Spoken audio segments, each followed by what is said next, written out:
This is a story of family, triumph, and faith. So, the company that we know today as Walker Manufacturing was actually the company that invented the compact commercial transmission steer mower. So, that's a pretty big deal in their market. Today, they have 180 employees. You can find their mowers in 28 different countries. And to date, they've produced over 140,000 mowers. The company brings in about $60 million in annual sales. So they have been very successful, but the company all started from one man, and that man is Max Walker.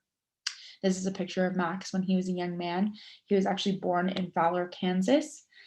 He grew up on a farm. His dad was a farmer, and he was a farmer as well. Because of that, he grew up working on a lot of really big equipment and kind of gained his passion for inventing and working on these types of things.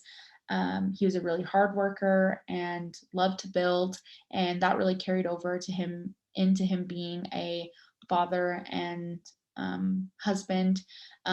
He was married to Margaret, and they had four children by the names of Bob, Ruth, Dean, and Nina. And in 1953, their oldest son, Bob, turned 7 and got a really special Christmas gift from his dad that was his first invention. So it was a miniature model caterpillar, and it was later called the Power Track. But it was originally powered by pedaling. So the kids would actually pedal around the farm and help their dad do farm work. But later it was driven by a 4 HP Kohler engine. And this little invention was actually really loved by the family. The kids thought it was a lot of fun and loved spending time with their dad. But really, it was the start of something really big for the family. So Max's talent for inventing and designing was actually recognized by a lot of people around him. He entered his inventions into a couple of county fairs in the area. But one friend in particular that was a salesman suggested to Max that there might be a market for gasoline powered golf cars. At the time in the 1950s, the only golf carts were actually powered by battery, but the batteries weren't strong enough to even last an entire round of golf.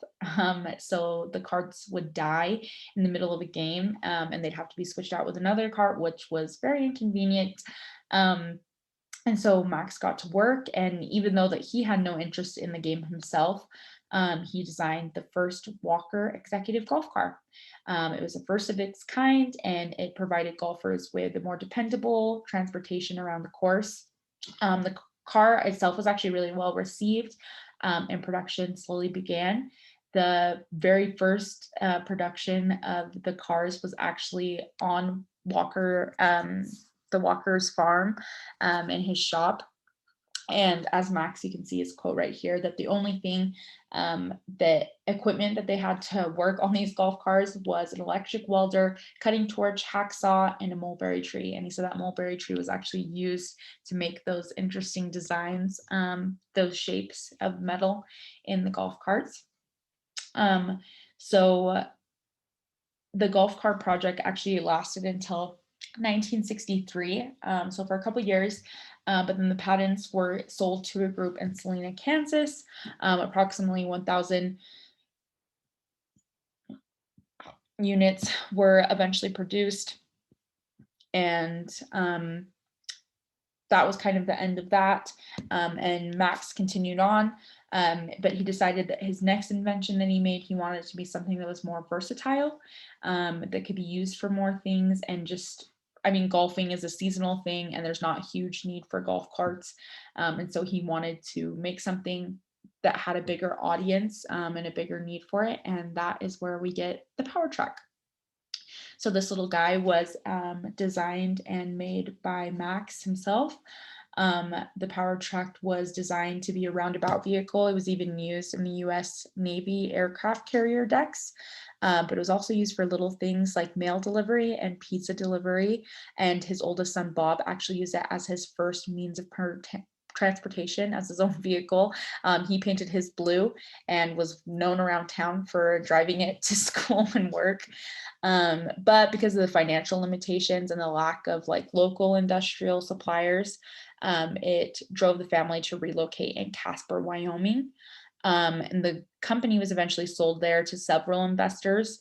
Um, and that company maintained the name Walker Manufacturing and continued to build the Walker truck.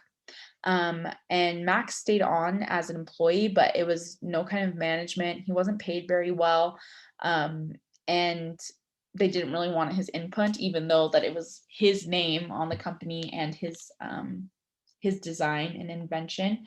But the company actually eventually ended up leading getting into some bad financial difficulties, and the company just wasn't managed very well. Um, and eventually the company had to close down because of it. And so Max found himself unemployed and had nothing to show for all of his years of hard work. And the family was relocated away from their family in Wyoming. And so it was a really dark and low time for the family. As you remember, Max is a father of 4 kids, and he is the sole breadwinner, and so that was really hard for their family. But not too long after that, Max was actually approached by Greeley, Colorado company known as BICO, to develop an agricultural tractor cab cooler. So after designing the cooler, he actually sold the plans right back and patents right back to BICO, so that he was able to raise enough money to buy back all of the shop equipment that was lost from the bank because of his earlier failures. And so some of this equipment was original and had been purchased back in Fowler, but BICO in turn gave Max a contract to build and manufacture their coolers. BICO urged Max to move to the manufacturing operation closer to Greeley because supplier materials for the project were mostly coming from Colorado. So in the fall of 1974, Walker Manufacturing moved to Fort Collins, which is where they are today. Both of Max's sons, Bob and Dean, joined him the following year. So they started working with him and wanted to do what he was doing. And during the 11-year period of the cooler production, approximately 70,000 coolers were built, so a lot. And the cooler contract, though, ended in 1983. And the lawnmower project was well underway. That actually started because the family had bought a 2 rear engine riding mower to mow their own personal residences, but were really disappointed with their purchase. They felt like the machine was really slow and didn't do a very good job. So in Walker fashion, they decided to build their own. And they wanted a lawnmower that was fast, easy to operate, and would deliver a beautiful cut. So the result was a compact tractor with a pre-manufactured deck and an 11 HP engine. When the third prototype was made, it was shown at fairs and agriculture shows in 1979 and drew a lot of positive feedback. So by 1980, the decision was made by the family to produce their first 25 machines. And around this time, Max and his wife, Margaret, actually began to drive around the United States with the mower and demonstrate it to people. And while on one of these trips, they were actually in Florida about to go home when Max received 2 orders for a total of 100 tractors. So they came home ready to get to work. And in 1982, 125 mowers were already produced. So they were well on their way, and really started to see the start of what Walker Manufacturer is today.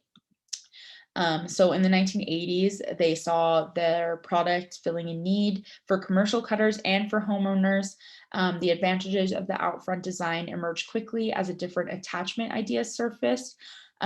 So they actually included attachments, started making attachments such as snow blowers, rotary broom, and a dozer blade. So these attachments made the mower even more valuable and useful to the people that were buying them, and more desired by people that were professional landscapers. And then toward the end of the decade, they had 33 employees, as you can see them up here, and they had built their 5,000th Walker mower. But and they were sold in the United States and in Australia and New Zealand and throughout Europe. But the business slowly started to take off from there. And before they knew it, they had more employees and they had built 10,000 mowers and then 20,000 and then 50,000 and then 70,000. And they just kept getting more and more employees. And before they knew it, in 2008, they had built their 100,000th mower and had 175 employees. So this is actually a picture from the celebration for the 100th mower, 100,000th mower. And it was actually a family Walker reunion as well, because most of the company is employed by Walker family members. So a lot of great success and a really big deal for the family and for the company. But in 2011, in September, Max Walker actually passed away, but he left behind a huge legacy. Those that worked with Max would describe him as a servant, a friend, and a faithful follower of the Bible. It was easy to see that he had an entrepreneurial spirit, yet he was careful to always recognize the Lord as his source of blessings, talent, and strength. Walker Manufacturing continues to be run under the direction of Max's two sons. So his oldest son, Bob, actually oversees the business and the marketing areas of the company.